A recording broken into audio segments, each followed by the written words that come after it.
What is up, folks? Welcome back to Ever So Slight.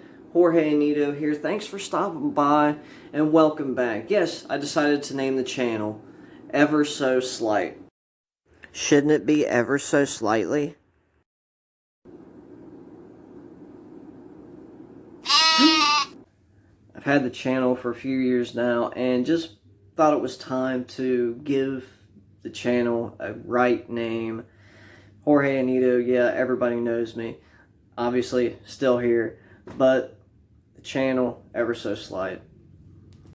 Have some really interesting things coming up. Keep your eyes open. Stay tuned. We have some super special guests, including this guy. Today I have a really cool color change. It's really advanced. It's really difficult. I'm going to show you a way to make it easier. It's two ways. It's kind of birthed out of the clip shift type stuff. Clip shift, slip shift, variations. This is my response to that. I call it the strip shift. And again, like I said, in normal clip shift fashion, you'll be holding the cards in like a biddle grip. But what's happening, I'll just kind of show you an exposed view. You're peeling the bottom card away with, I originally would do this with my pinky. I found it's just as easy, a little bit easier to do it with the ring finger. And now I have it flipped around, reversed on the front of the deck, and it's almost on this swivel point. I'm using my pinky to come on this broad side and kick this card the rest of the way around as much as it's able. What you'll find is that your thumb sometimes will not allow that card to be pushed up in there. However, it can be done. But the easiest way to do this, I guess I could start over here.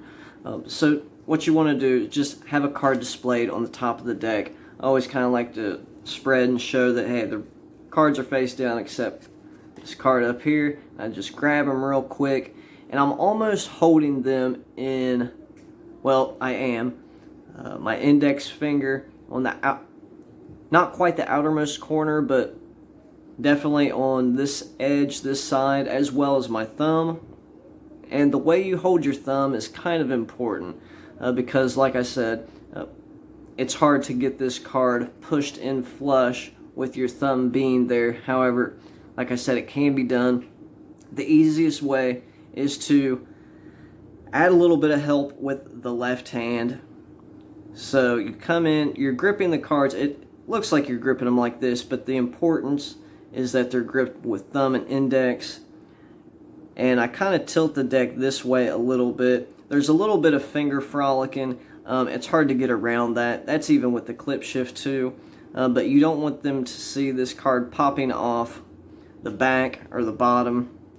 So I kind of just display it like this. I got the card popped off. And I'm really just dragging this card up and around to the other side. And now it's clipped just like this. Now from this side you can't see anything. Well, I mean, I guess you can here. So once it's clipped right here, I hold the cards like this, and you come in with this hand. You can use your pinky to start getting it around, and your other hand comes in as if to just kind of steady the deck or to re-grip. And in that action, boom, it should change. So in real time, that wasn't a very good one. But I think you see what I'm getting at. So as far as the one-handed, the thumb is important. I almost kind of come at this outer edge from an angle. Like instead of grabbing the cards like this, you'll see my thumb is kind of laying this way. And that's just going to help that card to kind of be pushed in against my thumb, right? Like I said, this is super difficult. It's probably subjective to everybody's hand size and how they, hold cards. But I almost hold the cards in a way to where these cards are bowing a little bit. I get that card peeled off. Once it's clipped, I reach around. This is super angly, by the way, too. I almost hold it in as if to reveal the card from inside this hole. And in that action, I take my pinky and hopefully push it flush. see if we can hit this here. Just, well, not just like that, but you get the idea. Like I said, this is something you'll have to play around with. It is fun to do. Now, the reason why I would do this instead of clip shift is because, quite frankly, I can't do clip shift. Clip shift gets this card forced up and over, kind of like that. You're holding the cards like this. Like I said, I don't do clip shift, but you do have your ring finger curled, and you're really kind of just forcing the card up in there. I didn't like that, and it was mangling my cards, and I couldn't even do it anyway. So I thought, oh, this is a much easier way. Yeah, like I said, a little angly, but it's fun. It is definitely fun. But again, the grip is important.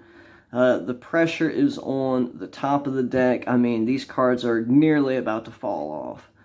That's just to make it easier to peel off this card. I get it around this way. My pinky comes to the long side, the only side there, and just trying to kick up. And one way you could get this flush is if you're taking your ring finger and kind of dragging upward as your pinky pushes to the left. So there you have it, my friends. I guess you'd call it a color change in development, the strip shift. I think there's some potential here. Let me know what you guys think. You prefer the easier two-handed method or just the brutal, purest one-handed way?